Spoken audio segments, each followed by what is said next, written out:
Today, definitely near time will succeed. I was the project director. I am the mission director. He is take the responsibility of failure, chairman of the ISRO.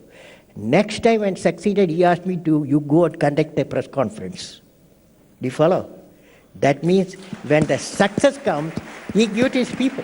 When the failure comes, the leader absorbs. This is the quality, including media it is needed. Everywhere it is needed. I'm afraid we have to end on that very wise note, sir. Don't worry. If my mail is apj@abdulkalam.com. Send a mail. 24 hours you get a reply. apj@abdulkalam.com. Okay? Send a mail. This talk what I have given is my website www.abdulkalam.com. It is in the website www.abdulkalam.com. Any question you send me. Wish you all the best. God bless you. Thank you very much, sir. Thank you so much. If you have a question, send it to apj@abdulkalam.com. That is typical of the man, that he was ready to constantly communicate with the world. We're getting in more information. The body will be taken to the army hospital in Shillong in the night. From there, it's being taken to an aircraft to Guwahati and then to Delhi. The governor of Meghalaya to accompany the body. But the chief minister now joining me, Mukul Sangma. Appreciate your joining us, sir. Can you give me more details, sir, on what is going to be done now? Yeah, we are in the first instance deeply grieved by the sudden demise of a very tall leader and who was so close to the heart of our youth. And that's the reason why he has been repeatedly invited and he has been so accommodative to all these requests, and having visited Meghalaya a number of times. He has been really, really a great inspiration for our youth and definitely a role model for many of our youth. And we are very sad that we have lost him, and we have lost him here in Shillong. So we're really grieved. And otherwise, all arrangements are met as the body will be assisted tomorrow morning, and all necessary arrangements are worked out as per the requirement, as per the protocol. And we pray that the members of the Bill family, have all the comfort and solace from Almighty. And I'm presuming, sir, the reports that I'm getting, the body will be accompanied by the state governor tomorrow morning to Delhi. And do we know where the cremation will take place? Will the funeral be in Rameshwaram, his hometown, or is it in Delhi? Well, as of now, the destination will have to be further confirmed as to where actual cremation will take place. But as far as the arrangements from Shillong for taking the body is concerned, all arrangements are, getting ready. And the governor has indicated that he will accompany, and all other senior officers of the defense and the state officials also will accompany. Right. Mr. Mukul Sangma, I appreciate your joining us and giving us those details that are coming in now. As I said, Dr. APJ Abdul Kalam, India's people's president, is no more. Dr. Kalam was rushed to the hospital in Shillong after he reportedly collapsed while delivering a lecture at IIM Shillong this evening. Admitted to the Bethany Private Hospital at Nongrim Hills, Kalam was part of the guest faculty at IIM Shillong. Let's listen in to the Prime Minister, who is now speaking on Dr. Kalam. आत्मा के प्रति अपने श्रद्धा सुमन अर्पित करता हूं। देश आज शोकमग्न है।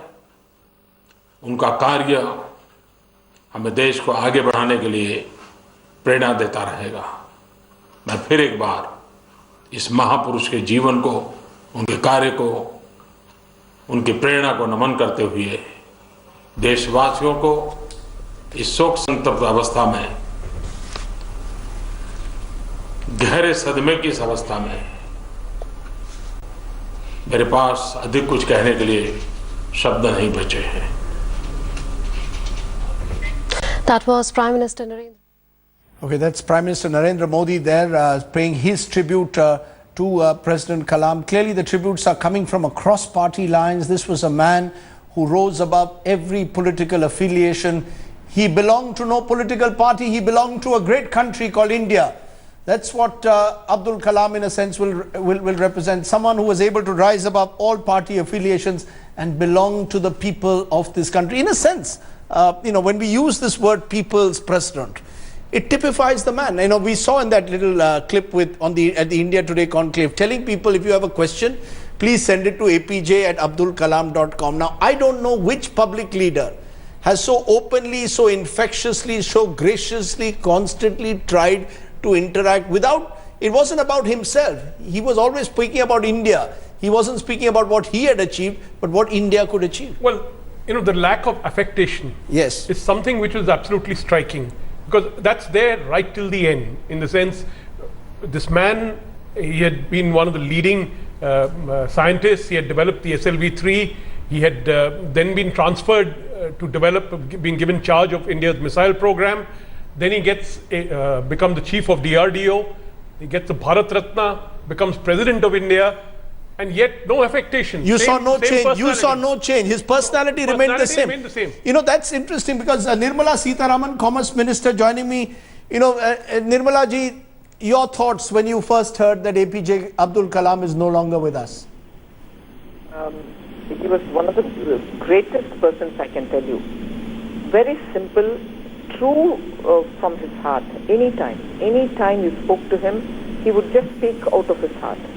And for the achiever that he was, the positions that he held, the credits that he can claim, had never, influenced his, the way in which he dealt with people. I've had the patience to go and meet him and talk to him on a few issues.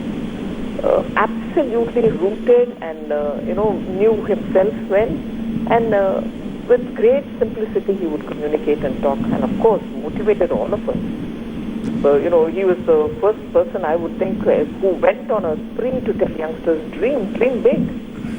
And that kind of a motivation, and completely offering himself for public service till the last minute, literally till his last breath. Great individual, and I think India has lost a great citizen who was completely rooted in Indian tradition. Yes. I'm very proud, and from the background that he comes from, far off south in Rameshwaram, from where he came. He even wrote Tamil poetry, ma'am. That's right. People don't know that when he wasn't getting ready to make missiles, he used to write. He liked Tamil poetry as well, and wrote Tamil poetry himself. That's right. And played the Rudravina as well. So, as you rightly said, completely rooted in India's multiple traditions. Yes. Great loss for the country. Thank you very much, ma'am, for joining us. Shashi Tharoor, Congress leader and former minister, joining me. Shashi, your impressions of APJ Abdul Kalam. Right. Well, I met him for the first time when I was nominated by the Government of India to be our candidate for Secretary General. And, of course, I was invited to call on the President. And it was a courtesy visit, but I still remember one of the things he mentioned was that I had the support of all political parties in this endeavor. And he said with a mischievous twinkle, so did I. He said, I became president with the support of all political parties. And that's what we have in common. So that was a unifying bond that kept us together during many frequent encounters, especially after he ceased to be president, at various stages and platforms where he and I were often invited to speak. He was also, far more than me, a son of Thiruvananthapuram, the constituency I represented in Parliament. In fact, in Thiruvananthapuram, legion are the people who will tell you, this is the bus stop at which Abdul Kalam used to wait every day, or this is the tea shop at which he would drink tea every day. He was there for almost 25 years during his career in Israel. So he was very much seen as a son of Thiruvananthapuram. In many ways, the things about him that struck me were, I see him frequently at various events, as I said, speaking, and they're the most unpresidential figure with his PowerPoint presentations and his exotic ideas for the future, but always, I think, anchored in this sense of both India's past and its limitless possibilities.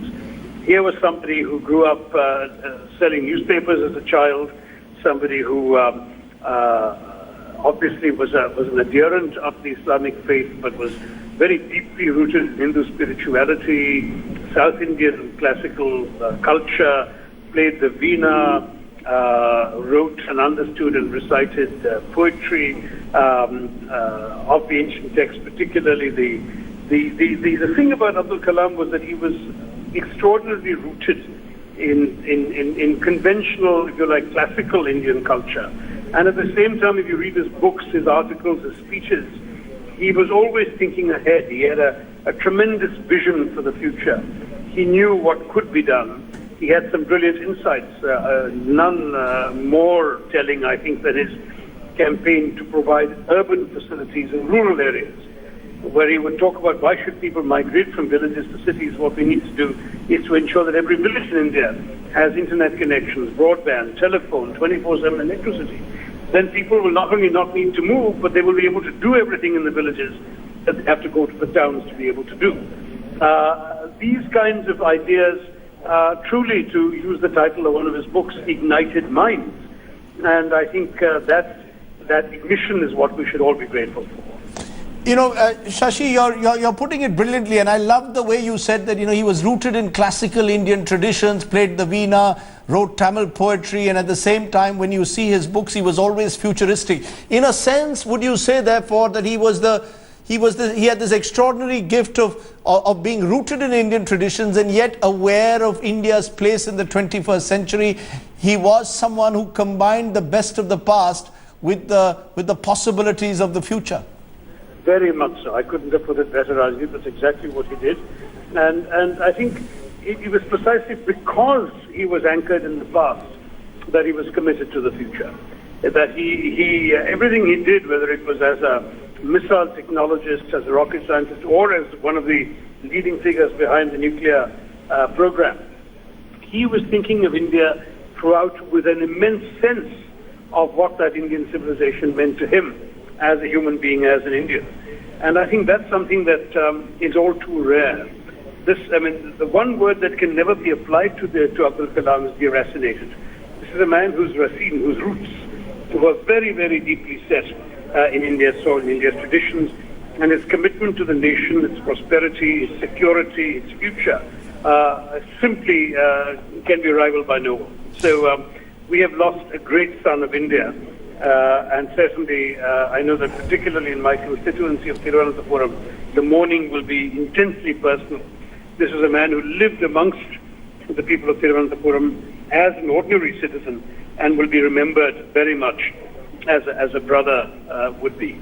A great loss. You know, I'm just going to, before I let you go, Shashi, you know, one of the regrets people have is that he didn't get a second term. Your party, the Congress party, for some reason chose not to give him a second term as president. Do you think in hindsight that was a mistake? Well, no, the Congress party was adhering to the tradition that had evolved since the term of the first president, that every subsequent president has only had one term. And the reason for that partly is the symbolic value of the presidency, that it has become an institution where you are able to showcase the diversity and majesty of India. And I'm sorry to say this because it implies tokenism, but I don't mean it in a tokenistic way. I think to have people from various communities and backgrounds occupying the Rashtrapati Bhavan, the highest office in the land, is actually of some value to Indian democracy.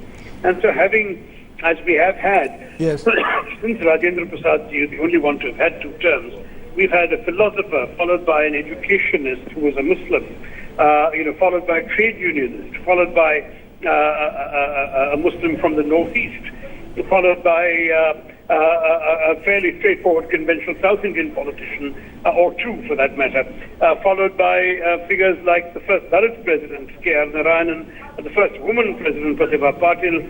You know, we've seen the office being occupied by people of great diversity precisely because of the one-term rule. So the Congress party simply felt it had nothing against Abdul Kalam, to the best of my knowledge. Yes. But it felt that it was somebody else's turn. And I think that would be the same approach even if our current and highly popular president, whose origin to the Congress party comes from, our instinct would be to say somebody else should have it. You know, I don't want to get into a controversy today. All I will say, and I think you gave us a history of Indian presidents, but I would say that some Indian presidents really raised the office. Others, in a sense, the office raised them. And I think with APJ Abdul Kalam, it was clear that he raised the office, he elevated the office of the president by the manner in which he performed his role as Indian president. But as you rightly said, he was someone who combined the best of the past with the enormous possibilities of the future of this great land. And it is indeed a great joy that he was the president of India, because he represented, as we all are saying, some of the best and finest traditions of India. Let's take a break, come back with just a little bit more on what has been a very sad day. Remember, if you want to tell us what you think about President Kalam, just WhatsApp us with a 30-second video. Just put up a 30-second video, send it to us at India Today, and we are going to play out a lot of your videos, a lot of the tributes, because we believe today more than anyone else, it's the people of India who really want to pay their rich tributes to the people president. Back in a moment with more tributes to President Kalam. To the former president had this to say. We have with us Mr. SM Khan, an official who's worked very closely with President Kalam. Let's have a word with him. Sir, you have been very closely associated with President Kalam.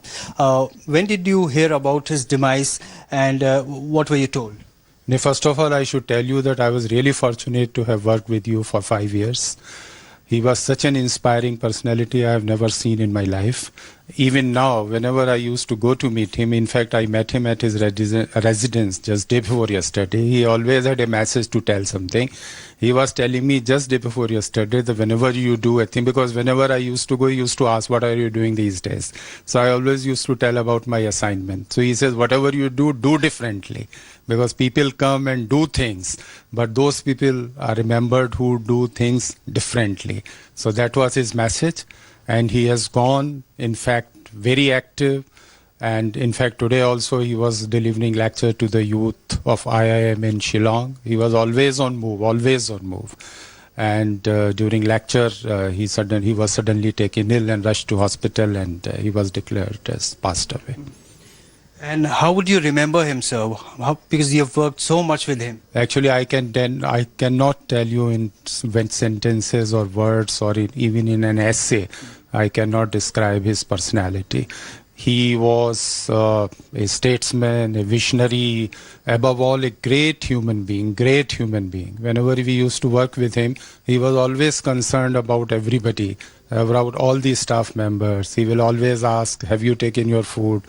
Because he was not particular about his timings, his food, his other thing, always on move. He will come back even on tour at midnight, and all of us would be tired. But he says, no, okay, are there any appointments now? So he was such a person, full of energy. And in fact, I met him last day before yesterday. I was fortunate that I had gone and saw him and discussed with him for about 45 minutes he gave me at his residence in Delhi at 10 Rajaji Marg. And that was my last meeting with him. He told me that he is going to Shillong because he used to go to Shillong for lecturing. He used to go for lecturing in so many colleges.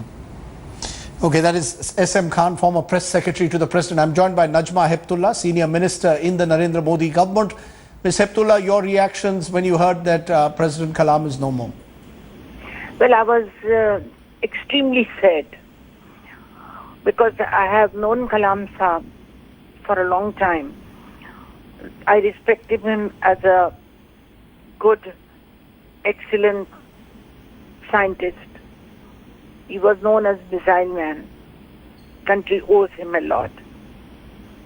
I had a chance to work with him on many committees, and I found him extremely humble, polite, and decent. And in spite of the fact that he was holding the highest position as the president of India, he did not change himself. He remained a very humane, a very humble person. I can only say in his memory that you live so beautifully that if death is the end of life, God may feel sorry for having ended thy career. I will remember him with these lines. Najma ji, thank you very much for talking to us at this moment. Obviously, people have various thoughts of APJ Abdul Kalam. My own personal memory is that interviewing APJ Abdul Kalam, I had a problem because we were walking through the gardens of Rashtrapati Bhavan doing the interview. Just one problem. The 78-year-old Kalam was walking faster than this 44-year-old journalist, or then 44-year-old journalist 6 years ago this was, or maybe even longer. But what I do remember is I just couldn't keep pace with Dr. Kalam. He was just too fast when he walked. And I guess that's the way he was. He always walked fast. Look at him there in those images. There isn't a single moment where you will see Dr. APJ Abdul Kalam looking anything but sprightly. He's always been on the move. A remarkable character, the kind that we've rarely seen in public life in this country. As I said, if you have thoughts, share it with us on WhatsApp. We're going to continue with this special program today with tributes to APJ Abdul Kalam, because he is, as I said, someone who's touched millions of hearts. So we're going to right through this evening pay rich tributes to someone who, as I said, we've all had some memories of, who's always been a figure who inspired people. And I think that's something. He was truly an inspiring figure and someone who could speak to any and every Indian with that sense of simplicity and utter excitement, a childlike excitement that he brought to everything that he did. And that's, I think, something that made him so popular among people. There was nothing that suggested he was caught in the trappings of power, even though he'd been the head of the missile program and as someone who was then President of India. At no stage did you get the feeling that President Kalam was trapped by power. In fact, he was liberated, or he liberated those around him when he went to Rashtrapati Bhavan. I'm joined at the moment by L.K. Advani, the former Deputy Prime Minister and BJP leader. Appreciate your joining us, sir. Your first reactions when you first heard of the passing away of APJ Abdul Kalam, sir? In fact, I cannot think of a person who combines in himself the qualities of greatness, simplicity, and a sense of selfless service to the country in the manner in which Dr. Abdul Kalam actually did. Your memories, sir, because you worked, of course, closely with him when the Vajpayee government was there and he was made president. I remember the important role that you, Pramod Mahajan, Vajpayee ji played in making him the president of the country. Any personal memories that stand out for you, sir? Personal memories are that when we thought of his name, we were impressed by the fact that he was a great scientist. And so when we are about to embark upon making India a nuclear country, he would be appropriate to hold that kind of office. But after we saw him actually, we found that he combined in himself both science and spirituality. And so it was a unique harmony of these attributes which made him ideal for the responsibility that the party had thought of it. And so today I was really shocked to hear about his sudden death, because he was fine only the other day when we saw him at 2 or 3 functions. Once at Akshardham, when he released a book on Pramukh Swami. And that was a book which really showed him up as his trait of being a combination, an excellent amalgam of science and spirituality. That's an interesting point you're making, that APJ Abdul Kalam combined the best of science but had a spiritual core. We've been looking at, he was very much rooted, sir, in India's cultural, civilizational past, but yet always looked to the future. Never.